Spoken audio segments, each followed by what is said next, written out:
right. Let's start off by saying Barakatah Yahweh, Bahashem, Yahweh Shai, Bahashem, All right. Rachakodash. Welcome to another live lesson. The name of this one is Seeking Whom He May Devour. This lesson, through the spirit of Yahweh Bashem Yahweh Shai, came through inspiration of Yahweh Bashem Yahweh Shai, Bashem Rachakodash, through a video I was watching of the New York brothers, Amawan Gabar and Zakar from the New York camp. The name of the channel is GMS Awakening 144 Da. I put this in the description box so brothers can watch this video. I've watched so far 36 minutes of it. It's a 3-hour video. The brothers is going in and getting down through the spirit. And one thing that Zakar mentioned, which was what pretty much what sparked this lesson, was that what they were working on in Congress was to pass the NDAA bill, which is the National Defense Authorization Act, which pretty much means indefinite detention for anyone that deems, in so many words, the enemy of the state. And this is pretty much what's happening. You know, we're coming to the time where the great persecution is about to happen. Jacob's trouble is about to break out, and pretty much all the chips are in place, and all we're doing is waiting for the volcano to erupt, so to speak. Like I said, I watched like 36 minutes of this video, a little more than 36 minutes. Lord's will I could finish watching more of it. I don't know if I'm gonna be able to watch the whole thing because it's 3 hours long, but this, you know, came in a, you know, it draws you in. So maybe when I turn it back on, I might end up watching the whole thing, or maybe another 10 minutes, or whatever the case is. So hopefully this lesson will be edifying, because we're supposed to be vigilant to what's going on, and one man is not going to catch everything, and that's why we're a body. And sometimes certain things brothers might kind of glaze over. They might mention something or might say something, you know, and another brother may catch it and build on it, you know, or sometimes brothers might just go in depth into something and somebody else might build on it. But this is a very important piece of legislation that they just pushed through, because ever since the Patriot Act, you know, actually since 2001, since the so-called towers were knocked down by planes allegedly, which we know that was crap. But ever since then, right, not too long after that, they passed the Patriot Act, and now we're at the point, well, not, I forget exactly what year that was when they actually introduced the NDAA, which is the National Defense Authorization Act. But now, in the midst of all this ruckus that's going on, which these devils knew what they were doing on the left-hand side, they pretty much caused this great pandemic, you know, that's going on.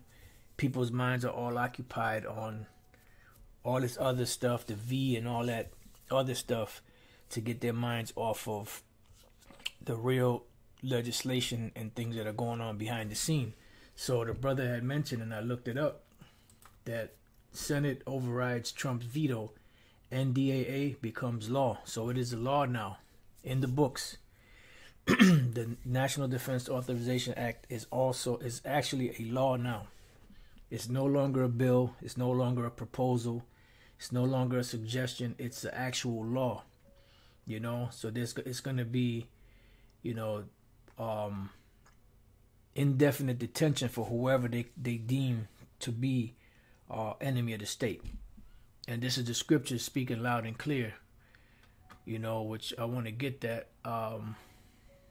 But before I get that, let's go here. This is Renew America, first NDAA, now Enemy Expatriation Act. But actually, you know what? let's go here to the scripture, Isaiah 10:1. Woe unto them that decree unrighteous decrees. These are unrighteous decrees, you know, because allegedly, according to the Constitution, people have this, American citizens have the right of freedom of speech and to be able to noise their opinion or voice their opinion, whether it be, you know, whatever it may be, you know, according to the Constitution. And what they're doing is they're making laws to fight against that, which Elder Pastor broke it down. I believe he said back in 1938, that's when the Constitution was pretty much null and void, you know.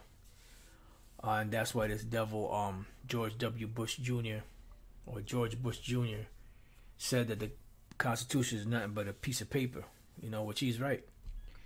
So it says, woe to them that decree unrighteous decrees, which are what? These unrighteous laws that they're passing into, you know, they're passing through the Senate and they actually got into law. You know, and these are going to be used, you know, in the times of these uproars that are going to be coming up, the time of Jacob's trouble.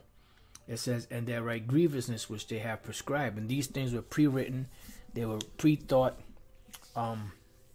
After camp Saturday, pretty much Elder Apostle Tar had brothers say certain things and bring out certain points, certain scriptures. And he said, you know what this is? He said, this is a think tank, you know, where a group of people get together and they throw out ideas, you know, and then from that, they'll formulate something from that meeting of the minds, so to speak. You know, and these devils have been doing that for the longest. You know, all they do is have think tanks. Yep, they already have the detention centers set up. You know, they're not setting them up. They ain't getting them. They already got them. The inside joke. But let's read some of this, and then I want to get some precepts.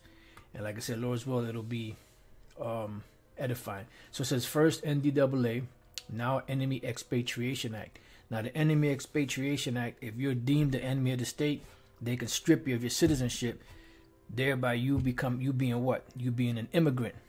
Be no different than an immigrant or refugee, you know, and they can treat you like that, you know. So everything that they got in place, man, and this goes back to 2012, you know, and now in 2020, now it's 2021, but I believe they passed this just before the year end in 2020. You know, so now it is an actual law. Senate overrides Trump's veto. NDAA becomes law. So this is a law now. And the NDAA, National Defense Authorization Act, is a indefinite detention for those that they deem, you know, dissidents or enemy of the state or anyone that speaks against the United States. And it's going to break it down somewhat in here. So pretty much the Patriot Act, NDAA, now Enemy Expatriation Act, all of that stuff, it all boils down to legislation that they're passing. For anyone that disagrees with their New World Order, they're getting put down.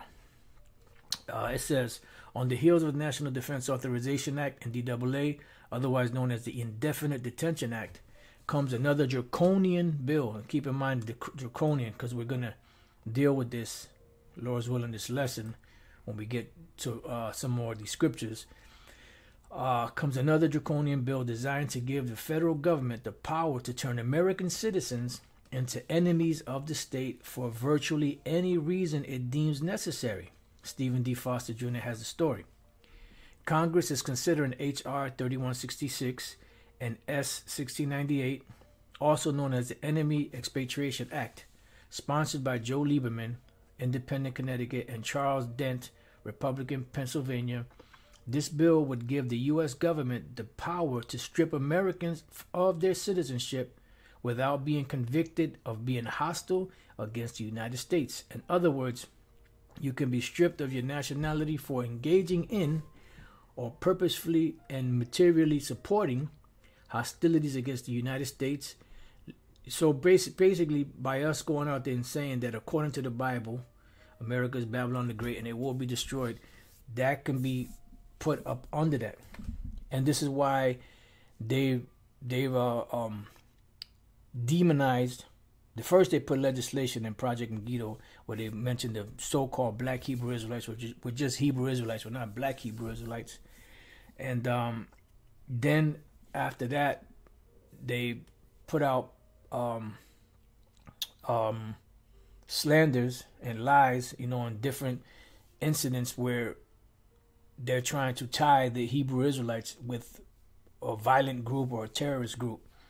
Then with this, with the people already up in arms about it, then they come in with the legislation and cement, the whole thing. So it says legally the term hostilities means any conflict subject to the laws of war. Because remember, this is pretty much a military tribunal that's going on in this so-called country. It has nothing to do with the actual with the country itself. It has something to do with military or admiralty maritime law. That's why on the flag you have a yellow fringe around it, which has nothing to do with the so-called United States. The country as it will, but it has everything to do with the law of the high seas, or wherein the military steps in. And there was a video that brother sent earlier of this Jake out in Inglewood, California, and he was filming the National Guard pretty much being deployed into big buses, not even military vehicles, and being shipped to different places out there. So that something's about to go down, So we're waiting to see what's happening behind the scenes, and just waiting to see what happens.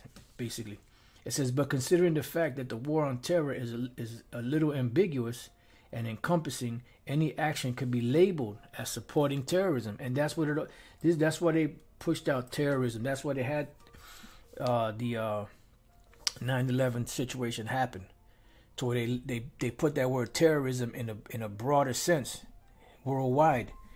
And now, slowly but surely after that, with the Patriot Act and NDAA and all that other stuff, they started pushing dissidents, homegrown terrorism, to get people used to those terms.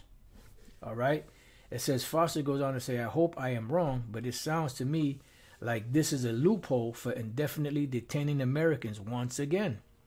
You just have to be accused of supporting hostilities, which could be defined any way the government sees fit. Then the government can strip your citizenship and apply the indefinite detention section of the NDAA without the benefit of a trial. Okay? It says, ever since Congress passed the Patriot Act back in 2001, it seems the floodgates have been opened for more and more intrusions and abridgments of those fundamental liberties expressly protected in the Bill of Rights, from the Patriot Act to the Military Commissions Act, to the NDAA Indefinite Detention Act, and now to the Enemy Expatriation Act, EEA. These big government toadies in Washington, D.C. are clearly and unmistakably declaring war on the American people, and that's exactly what it is. There's another quote or something that someone had mentioned back in the days. I'm not sure if that was Roosevelt, where they declared the American people the enemies of the state or something like that. But I can't remember. It's been so long since we've actually spoken about those things. But it's all in the books, man. It says, have we forgotten the MIAC report out of the state of Missouri back in 2009? In that official state report, supporters of Ron Paul, Bob Barr and Chuck Baldwin were identified as potential dangerous militia members, and Missouri state law enforcement officials were notified to be on guard. Beyond that, anyone that identified themselves as being pro-life, listen good, anyone that identified themselves as being pro-life, meaning against abortion, pro-Second Amendment, anti-Federal Reserve, Christians who believe in the return of the Messiah, and even returning Iraq War veterans were likewise targeted as potentially dangerous to Missouri state law enforcement personnel. And if it's happening in one state, it's happening everywhere else. And keep in mind, this goes back to 2012. So now here it is, we're updated to 2020. Now we're in 2020. Now we're in 2021. and they already passed the NDAA. It's a actual law now. It's an actual law now. All right. It says after the MIAC report surfaced, it says Ron Paul Bombard and I sent letters to the governor of Missouri demanding that the report be removed, that the state of Missouri repudiated report, blah, blah, blah, blah, blah. It says totalitarian regimes throughout history have attempted to marginalize those people that the state intended to target for persecution. And that's why you had your vocab Malones coming around and, putting certain ideas in people's heads, black Hebrew Israelite, black Hebrew Israelite, black Hebrew Israelite, thugs and, things of that nature, so that people can try to put the Hebrew Israelites in a box altogether. For the action of one man or for the action of one group, you know what I'm saying? And that's what they've been doing. That's why they hired that devil, Grandmaster Jay, to do what he did, to speak about all different type of stuff, get that Black Panther, involvement in there, then throw the Hebrew Israelites in there, throw Esau in there, because no other religion out there speaking about Esau except for the Hebrew Israelites and the so-called Christians that have been coming against the Hebrew Israelites. So they're trying to paint the picture and put us in a box so that the people can look at us as enemies, which they do already anyway. It says, and the Yahushua mentioned that, if the world, John 15:18, let's go there. If the world hates you, you know that it hated me before it hated you. If you were of the world will love his own. But because you are not of the world, but I have chosen you out of the world, therefore the world hateth you. See? Remember the word that I said unto you, the servant is not greater than his Lord. If they have persecuted me, they will also persecute you.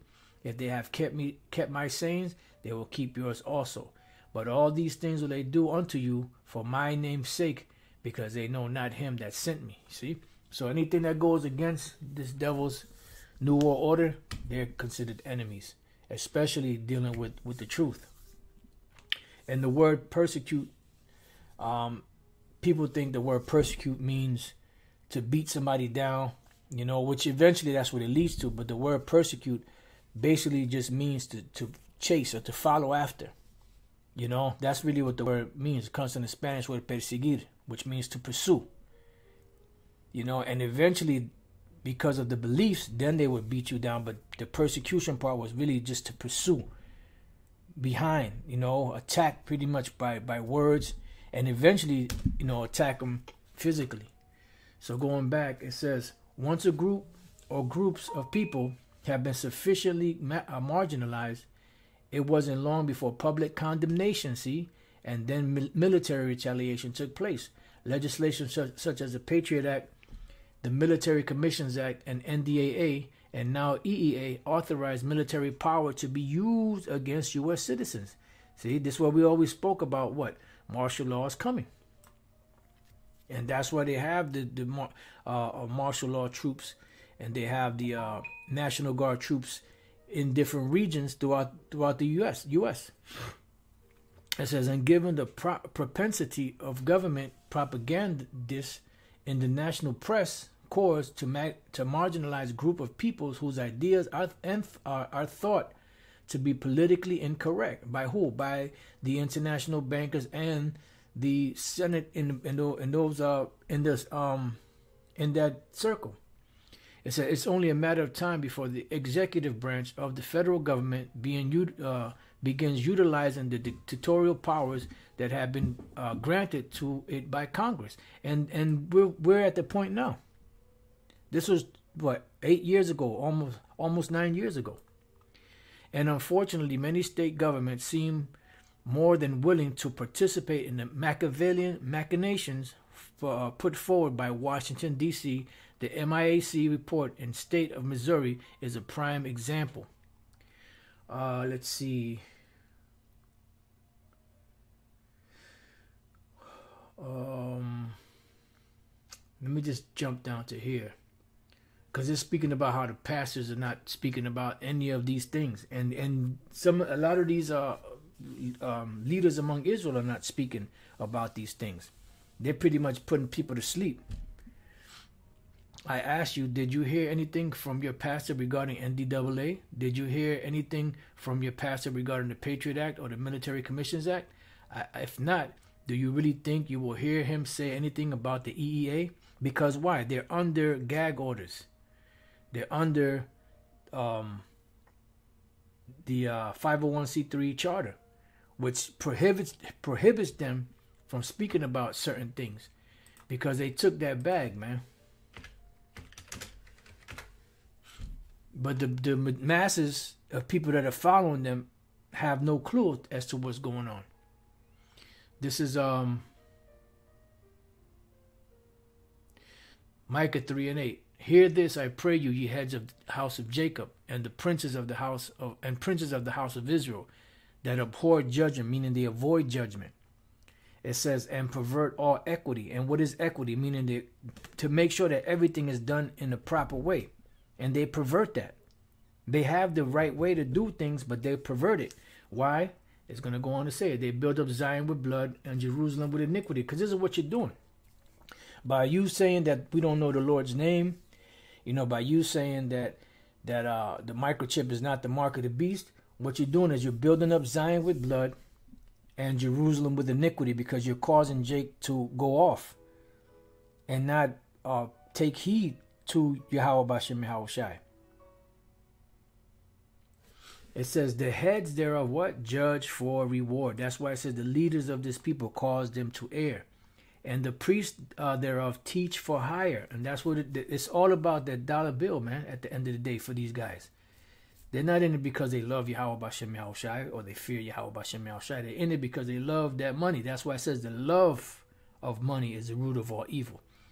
Can't tell you the countless times we hear the ignorance that people say out there that the love of that money is the root of all evil. No, money is not the root of all evil. The love of money is.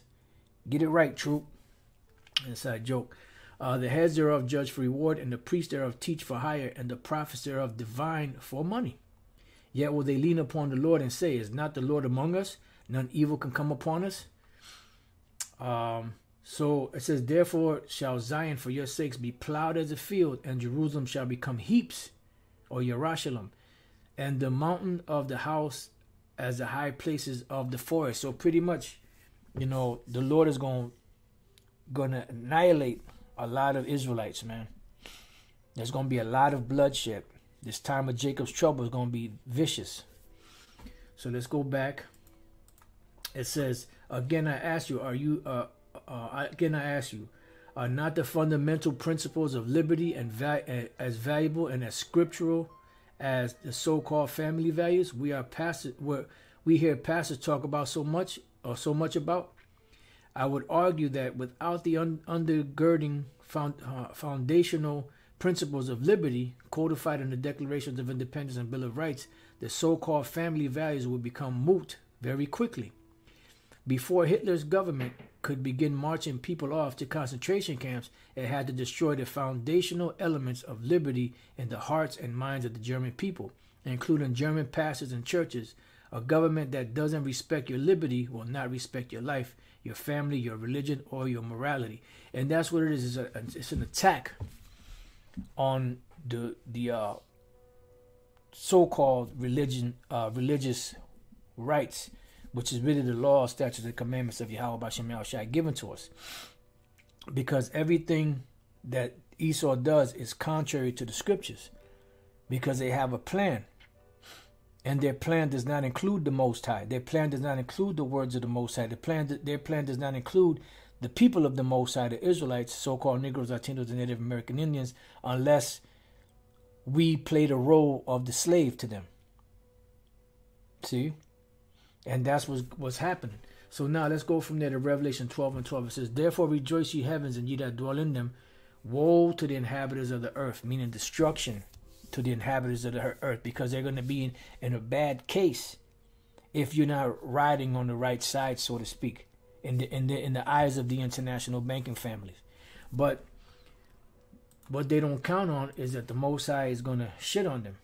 Let me just get this precept, and then I'll come back to it, Lord's will, after we read these other ones. All right. So going back, it says, therefore rejoice ye heavens, and ye that dwell in them. Woe to the inhabitants of the earth, because this is going to be a worldwide thing, not just a country or a continent or a state or a city. It's going to be the whole earth. And of the sea, for the devil is come down unto you, having great wrath. And the reason why it says rejoice ye heavens, because, and ye that dwell in them, because you have Israelites that have died that are in the heavens that are not going to be touched by this. But it says, woe to the inhabitants of the earth and of the sea, for the devil has come down unto you having great wrath, because he knoweth that he had but a short time. So I wanted to look up a couple of these words. Let's look up the word devil, diabolos, right? It says prone to slander, slanderous, accusing falsely, and that's what they're doing. This is why they, they went on a smear campaign with the vocab Malones and other wacky-tacky Christians, to put the so-called, that label, to push that label, Black Hebrew Israelites, out there to the masses of the people and paint us in a bad light, because at the end of the day, they have to paint the picture to the people that we're these horrible individuals, so that when they come after us, the people can be all, yeah, get them, That's how these devils operate. It says a calumniator, false accuser, slanderer. Now check this out. Metaphorically applied to a man who, by opposing the cause of the Most High, may be said to act the part of the devil or to side with him. And that's pretty much what Esau's doing. So this is what Esau is. This is not talking about the spiritual demon Satan. This is talking about the physical counterpart of the spiritual demon Satan, which is Esau, which are the sons and the daughters of the devil that the Bible speaks of. Let's go real quick to Matthew 13. Matthew 13 and 38. It says, the field is the world. Matter of fact, let me start at 37. He answered and said unto me, he answered and said unto them, he that soweth the good seed is the Son of Man, which is Yahushua. The field is the world. The good seed are the children of the kingdom, which are the Israelites, but the tares are the children of the wicked one. So Esau, they are the seed of the wicked one, meaning the seed of Satan. Going all the way back to the garden. The wicked are estranged as soon as they be born, speaking lies. And that is their portion. That's what they were created for. All right? So let's read that again. Metaphorically applied to a man who, by opposing the cause of the Most High, may be said to act the part of the devil or to side with him. And that's exactly what this means here. Diablos is come down. The word come down is katabino, which is to go down, come down, descend.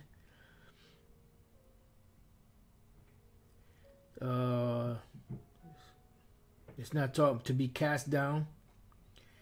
Metaphorically, to go, an example, be cast down to the lowest state of wretchedness and shame. But it really means to come down, like when you come down upon somebody, and you start, and you persecute them, and then actually beat them down. Come down unto you, having what? Great wrath. The word great is megas, which is great, right? And then the word wrath, want to deal with that word wrath. The word wrath is thumos, right? Passion, angry, heat, anger, forthwith boiling up and soon subsiding again. So it's like it's a ongoing hatred. The scriptures speak about Esau having a perpetual hatred, because it said here passion, angry, heat, anger, forthwith boiling up and soon subsiding again. So in other words, you get angry, the anger subsides, but then it builds back up. Why? Because that's that perpetual hatred that the Lord put between Jacob and Esau. It says, glow ardor, the wine of passion, and flaming wine, which either drives the drinker mad or kills him with its strength.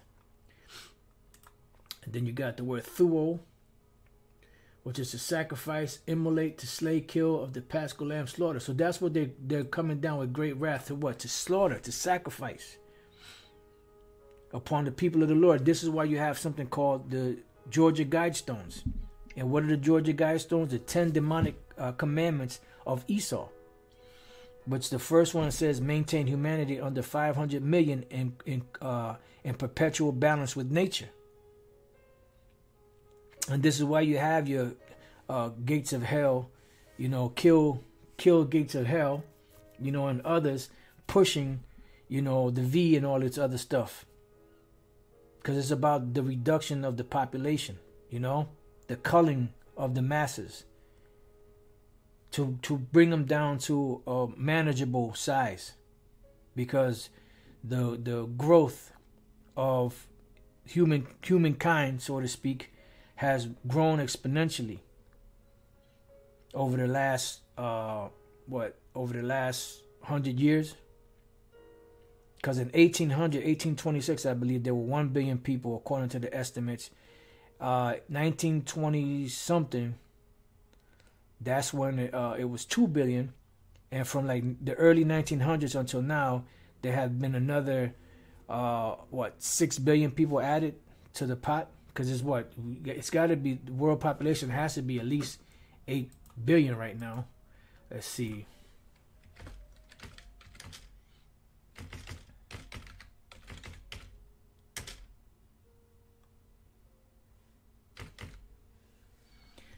Bear with me 1 second.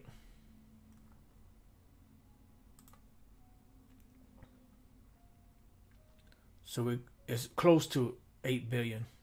Close to 8 billion. You got 7,838,320,000 or 321,000 and a few. Wait for it, boom, bam, 321,000.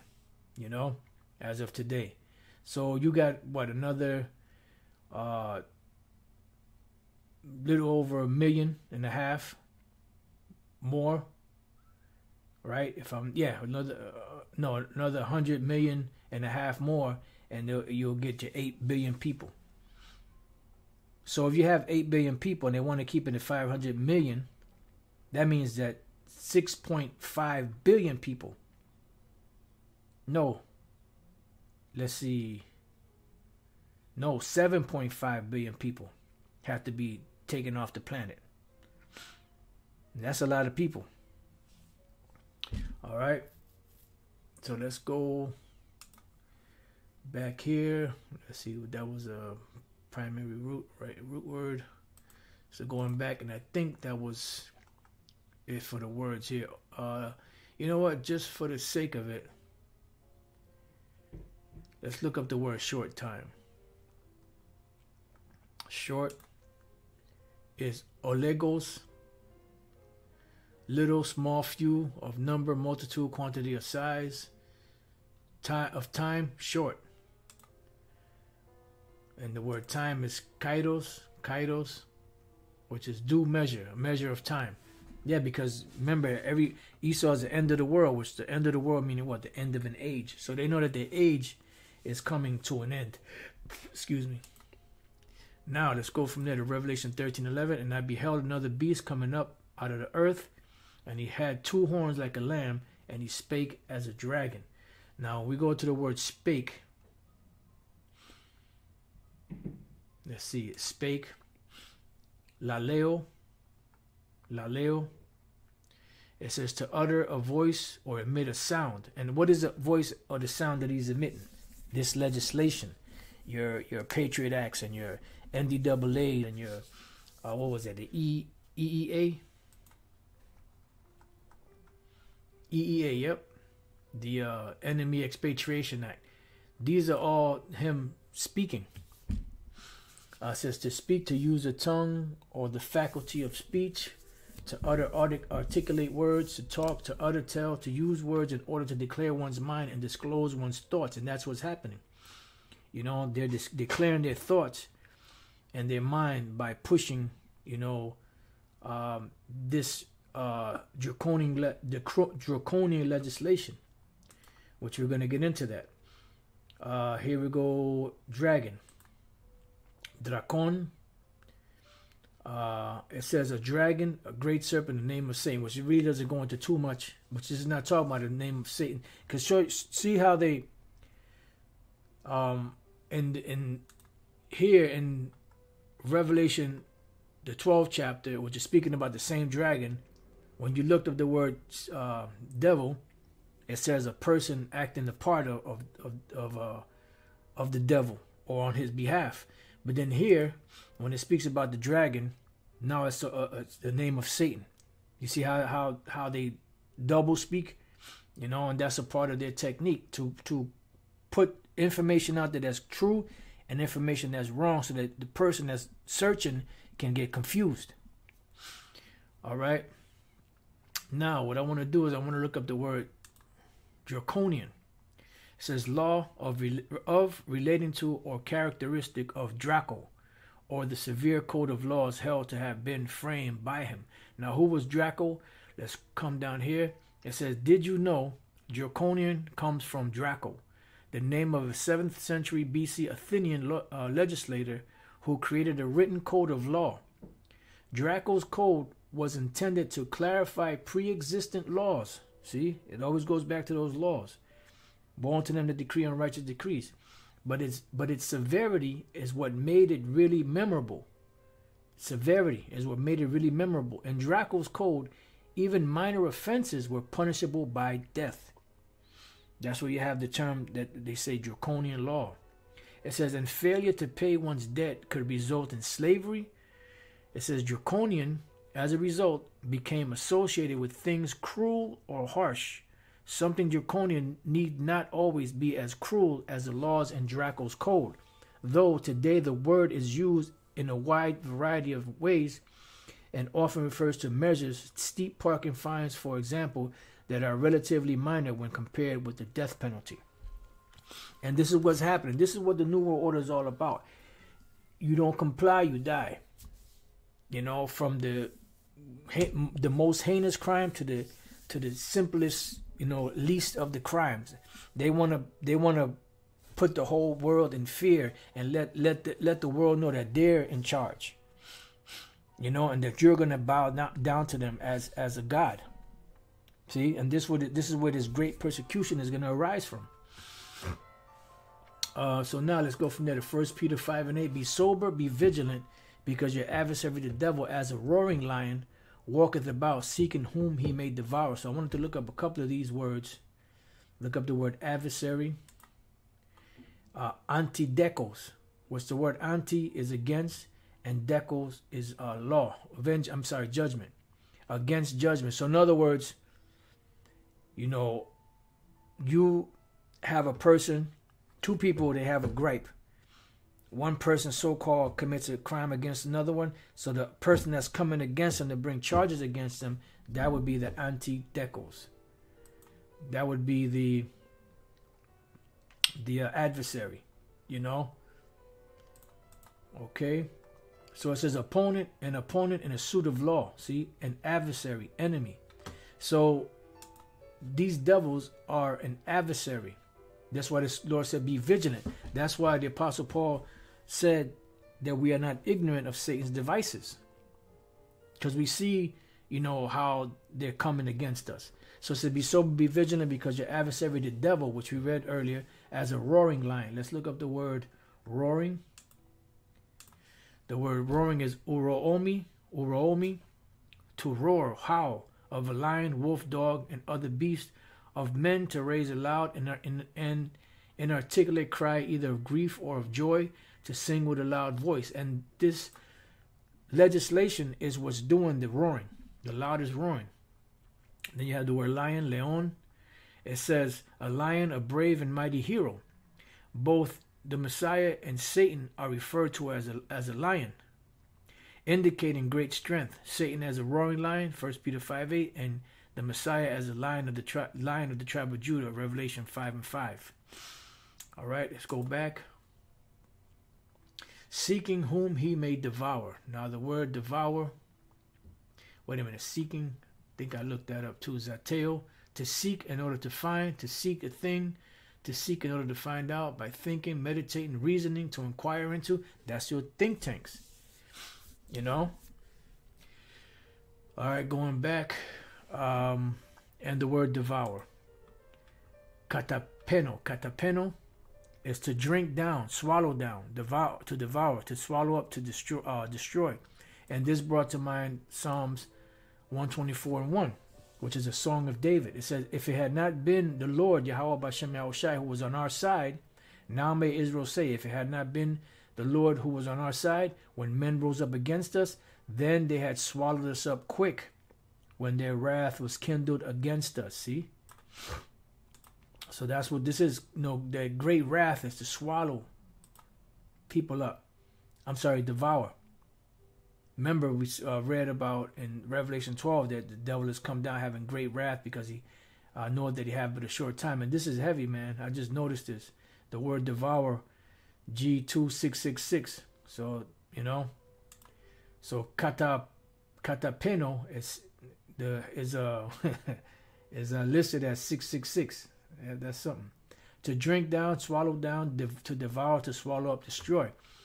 So going back here, it says Psalms 124:3. Then they had swallowed us up quick when their wrath was kindled against us, and that's why they're going to come in like a flood. But what did the Lord say concerning this flood?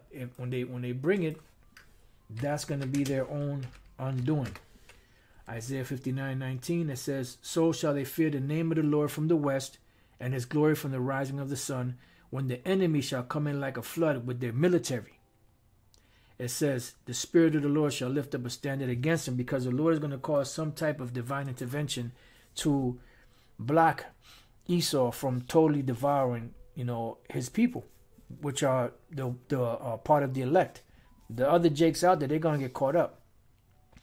The ones that are not listening, that fanning their hands, that looking at us like we're crazy, that talk shit to us, that scoffing, they're gonna get got. They're gonna get got, as Proverbs, the first chapter, speaks about. Then the waters, which are what? These troops had overwhelmed us. The stream had gone over our soul. See, they would have overtook us, and that's why I believe that was King David. Let me see if I can find that. This is a precept Elder Apostle Gabar brought out years ago, when we were surrounded in Stanford by all those cops. Or is it 26? If I can't find it this way, then I'll look in the book form, because hopefully I could find it that way.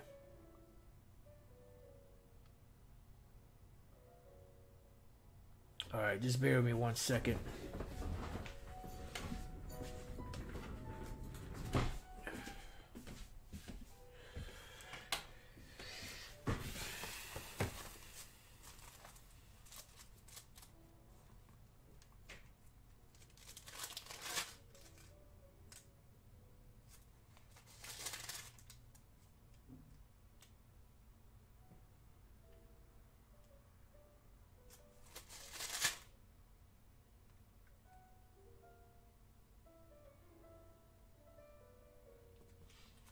Okay, it was the 27th chapter. I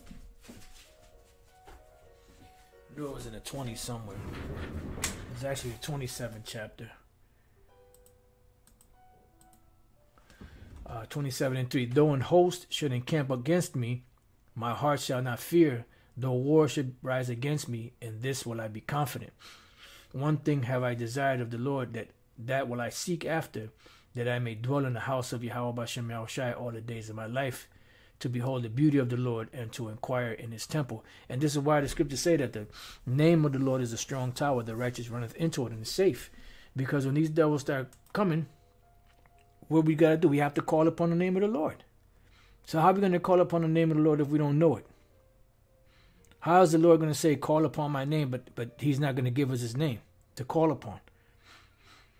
That shows you these individuals are sellouts. So going back to Psalms 124:5, then the proud waters had gone over our soul, because these devils are proud. They got their military, their weaponry, and they are proud. But that's all right, because their pride is going to be broken. let's get real quick Isaiah chapter 2.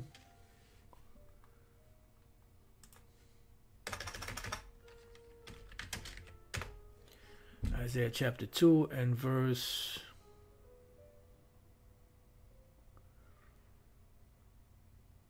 17. And the loftiness of man shall be bowed down, and the haughtiness of men shall be made low, and the Lord Yahweh Shemel Shai alone shall be exalted in that day. That's right. So going back to Psalms 124 and 6, blessed be the Lord, who have not given us as a prey to their teeth. Their teeth represents power, their power. Have not utterly allowed them to overwhelm us, to take us all, because the scripture says the Lord don't shorten those days, there shall no flesh be left to be saved.